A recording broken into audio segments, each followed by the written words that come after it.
You are now watching Believe. Do you believe? I am very excited to be joined now by a true Falcons legend, one of the all-time fan favorites of this franchise, and honestly a fan favorite now in his radio career. It is Brian Finneran. Brian, how you doing, man?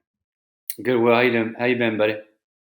Been well. It's exciting. The Falcons are 2-2, but I want to start with maybe the most pressing question on the fan base's mind right now. During the Falcons' crusade this offseason to sign every tall receiver in the league, did they or did they not reach out to you to try to bring you back on a one-year deal?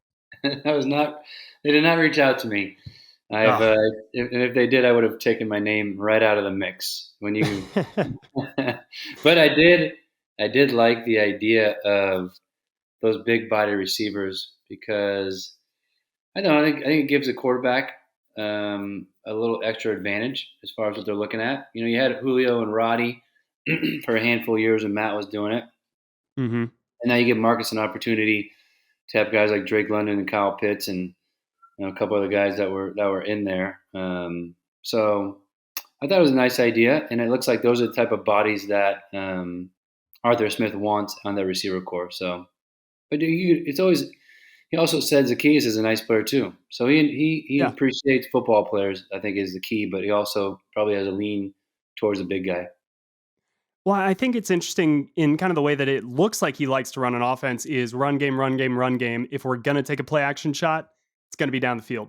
We're going to try to get chunk plays with those explosives. So you get either these small, fast guys like a Damiere Byrd or an Olamide Zacchaeus, or you get these kind of like big, tall, athletic playmaking dudes who can make the contested catch. And I think that's what we've seen so far. I mean, Drake London, how impressed have you been through 4 games? Quiet game last week, but I think so far he's played really well. I like his style. I like what he's done. Nice big catch radius. Looks like he runs good routes.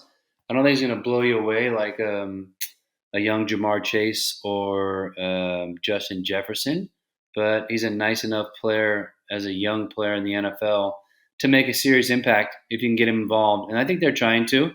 I wish they would have found a way to do it a little more efficiently, both him and Pitts.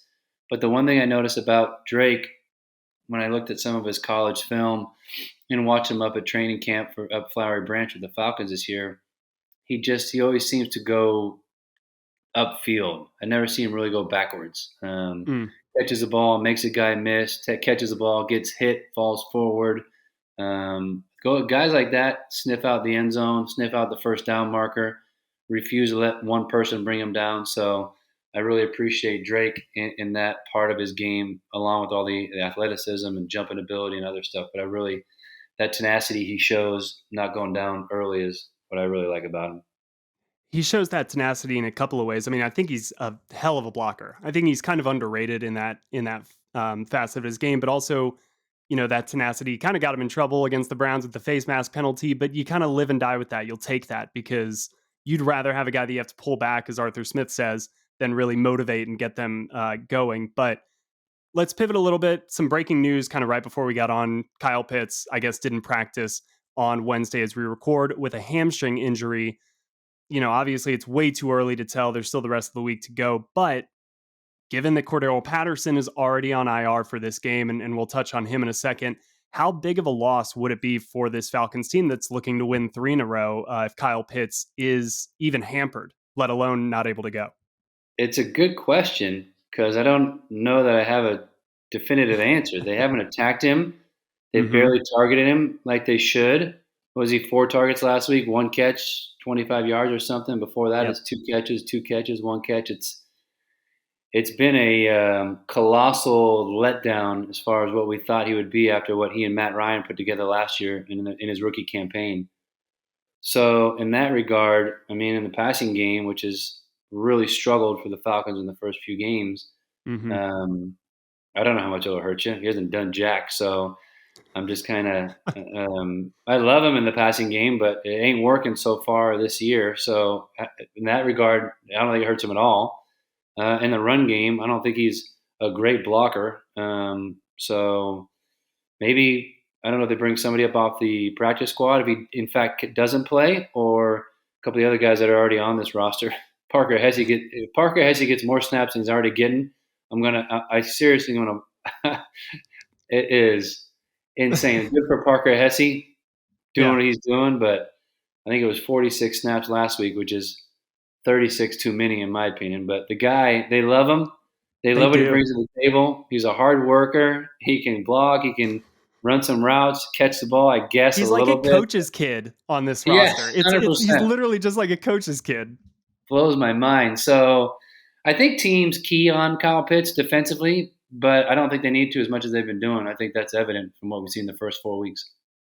And I do kind of wonder if some of that has played into their way they've used him so far this season. You know, if there was any time where defenses were gonna really key, it's after an offseason of everybody saying that he's gonna be like the best tight end in the league. So maybe there was some cat and mouse, but I want to pull that thread a little bit as a former receiver in this league from a confidence standpoint. And he said all the right things after the slow start, but at what point does that start eating at you? Because you can't really control if you're going to get the ball or not. So how do you stay in that positive mindset that when the ball does come my way, I'm going to be at my best? I mean, there's no excuse for him not to get 7 or 8 targets a game. There just Right. isn't. On my radio show on 680 The Fan, Joe Hamilton went back and kind of logged the 19 pass plays that they had last week against the Browns. I think he came up with like 15 or 16 were play action pass. It's so hard to get everybody involved when two guys are running real routes in a Right. play action game. I mean, running backs are faking, tight ends are blocking for a split second. They can't get all the way down the field. They can run drag routes and crossing routes, I guess, but I don't think they are because they're not throwing anything to Kyle Pitts, which continues to blow my mind. But I don't know. The passing game has been a head scratcher for me for sure. So I'm not sure if it'll get any better or worse or what they're going to do. And Arthur Smith has this identity, and it's working. I mean, they should be 3-1 if Marcus Mariota can hang on to the ball for the love of God at some point in the fourth quarter of a game, whether that's not throwing an interception or fumbling it for whatever reason. So I Right. like what this team has done so far, and I think there's still there's a lot of room for improvement on both sides of the ball, which is good for a fan, I think. Yeah, it is. But there has been a lot to like as well. And we're going to end the offense with the quarterback situation. So don't worry. But first, I want to talk about, what they have done well, and that's running the ball. 2 games of 200 plus rushing yards. Cordarrelle Patterson's going to be out, but I think we saw last week that it may be the offensive line that is actually the driving engine of this run game and not necessarily any single running back. So how much does Patterson, his absence, play into any type of expectation for this run game against Tampa Bay on Sunday? I think you'll miss him. He's another one of those guys that runs with a love of the game that I He just does. enjoy so much. I mean, the hurdle he had a couple weeks ago, I think it was, Yep. You maybe never see guys land that either, and he landed it perfectly. perfectly. I mean, 31 years old, big athlete. Again, loves the game of football, and you win with guys like that. I think that's why Arthur Smith loves him. I think behind him, though, in Caleb Huntley and Tyler Algier, you got a couple guys that kind of fit the same mold, a little different size and shape. But watching Huntley run, again, I go back to training camp. You just kind of get a feel for guys when you watch them in practice, and you can tell he loved playing football, finishing the runs 30 yards, 40 yards down the field, hitting the hole super hard, kind of hot feet, can make guys miss as well. And then Algier is kind of a bigger back that looks like he loves playing too, and he's a draft pick that these guys liked, and Terry Fontenot and Arthur Mhm. Smith. So I like that 1-2 punch with those guys, similar backs, but just as angry as the next guy, and love getting downhill and love getting the ball in their hands. And I love football players like that. Yeah, and they've got a lot of chances to play angry against guys more their size because this offensive line is getting them one-on-one situations with safeties and corners and not Yeah. necessarily defensive ends and linebackers. So that's always a really big benefit, I think, for guys coming out of the backfield. But quarterbacks, you've played with some quarterbacks at various points of their careers, but for Desmond Ritter, I think the best case scenario for any Atlanta fan would be that the team makes a change because Desmond Ritter is now the right person and the right answer for this team, as opposed to Marcus Mariota kind of becoming a problem, right? So, is it possible in practice as a player to kind of show that you're the answer, or do you have to do that in a game? Like, what are the coaching staff, maybe what are they looking for to see from Desmond Ritter before they really feel comfortable putting him in there? Um, It's a good question. I think it's really hard to do it from practice. You've seen him enough. He played quite a bit in the preseason, so you got to feel Hmm. for how he handled the huddle, how the plays got in and out. Was he understanding the playbook? I think in practice and in film study, you can really drill into a guy and get a feel for whether he's can handle situational football, whether that's a 2 minute drill where you're trying to go score a touchdown before halftime or the end of a game, a 4 minute drill where you got to watch the play clock kind of tick down to 7, 6, 5, and not get too antsy and snap it at 3. Hmm. How does he handle all those situations in practice? And game is obviously where you want to see that. Can you learn enough in practice at this point? And I don't know. It's a good question. I think if he was the right guy, um, he'd either be in already or you're going to see him in the next few weeks, I guess. I think it was a tough 5 game start to this season, even Yep. 6 game, I think, with Cincinnati coming up after Tampa, I believe it is. And then you got Carolina. So if that's what you're thinking about and you think he's the right guy, is that when you pull the trigger? Do we have Carolina like pretty close, a 3 week Yeah, span? it's so Twice? it's going Tampa, then it's San Francisco, Okay, yeah. then you've got Cincinnati, then you've got Carolina. But So, you play Carolina twice in 3 weeks. yeah. So Yeah. that's what I'm thinking. If you do think he's the guy, and things for whatever reason get a little bit sideways with this next little run of Tampa, San Fran, Cincy, um, and you think he's the guy, then I think you pull the trigger at that point. Especially if Mariota's still doing some of the head scratching stuff you've seen so far in the first 4 games. And if you don't think he's a guy, then maybe you hang on for Mariota until he either gets banged up or really late in the season, then give Ritter another chance. So it's a good question. I don't think you can learn enough in practice. You can get a more comfortable with the player in practice as long as he keeps doing the right things. I think a Hmm. lot of players do that. You show your positional coach and your head coach, especially if he's an offensive minded guy like Arthur Smith, that you can handle situational football. You can handle like all of a sudden in practice. I think it was Smitty or Coach Moore, or maybe both of them. They blow a whistle or blow a horn, and all of a sudden it'd be like an immediate change of possession. So even if it was a defensive ball or practice period or offensive practice period, they stop everything. They say minute 20 seconds left on the clock.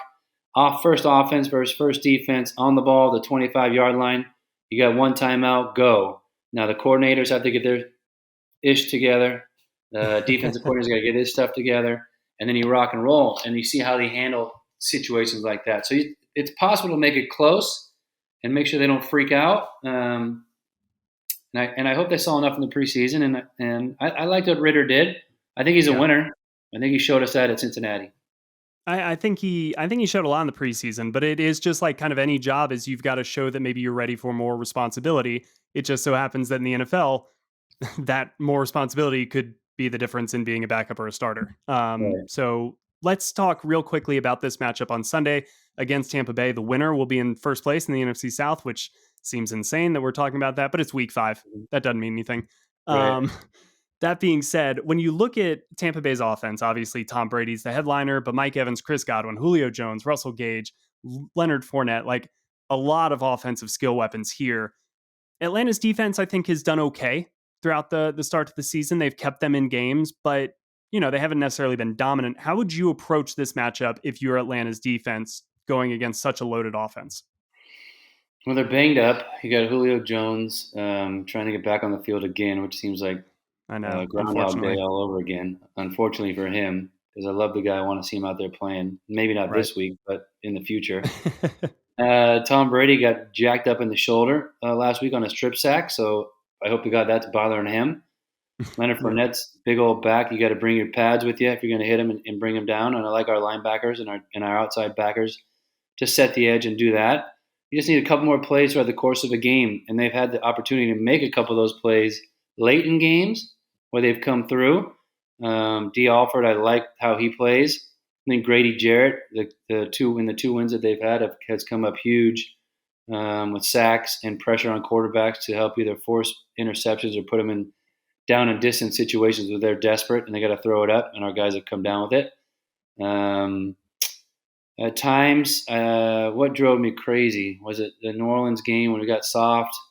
Drove me nuts. Watching the first half of the Rams was kind of disgusting. What they did to us. So Mm-hmm. there's been moments though. There's been moments. The first three quarters against the Saints was freaking awesome. I was in the building, and crowd was into it. I was into it. I thought they looked great, and then he let it slip away on TV. Watching them in Seattle and LA. They Yeah. had their moments. But listen, the defense against Tom Brady and Tampa Bay, bring your big boy pads, get ready for anything. Got to get pressure up the interior. So that's Grady Jarrett again, which he's done before against this guy in big moments. So, and then somebody's got to make a play. It's got to be a tip pass. It's got to be a strip sack like you saw last week, and hope to God Tom Brady's divorce settlement doesn't make him so angry that he wants to kill everybody, including the Falcons on the football field this weekend. So we'll see what happens.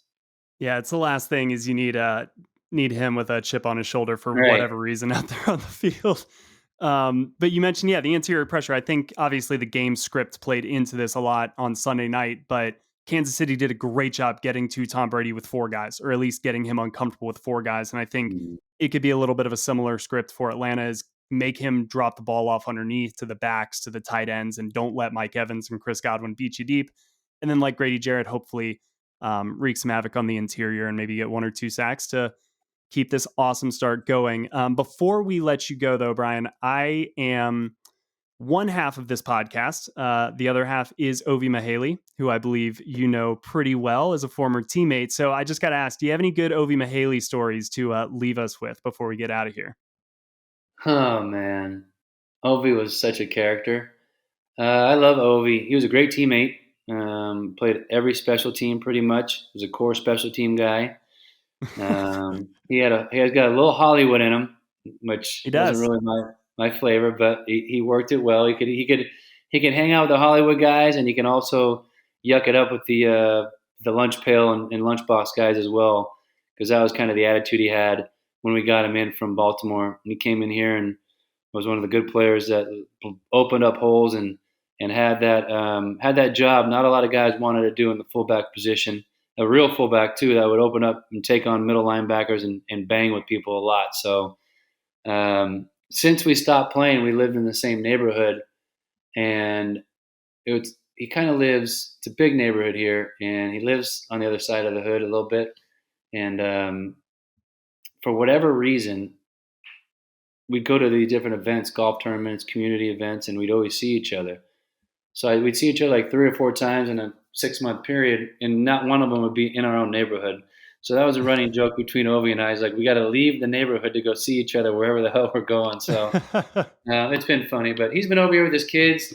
They've run around, played with my dogs in the front yard, and seen him at the pool running around as well. So Ovi's doing great. He could afford to lose some lbs.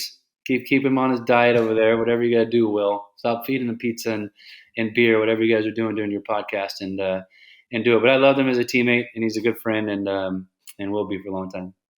Well, yeah, I'll definitely pass it along. I appreciate any good Ovi Hollywood, sorry, Ovi Mihaly stories that we can get. But Brian, I really appreciate the time. You gave an excellent breakdown, I think, of a lot of the cool aspects of the Falcons so far and some of the not great ones. So again, thank you so much for joining us. All right, well,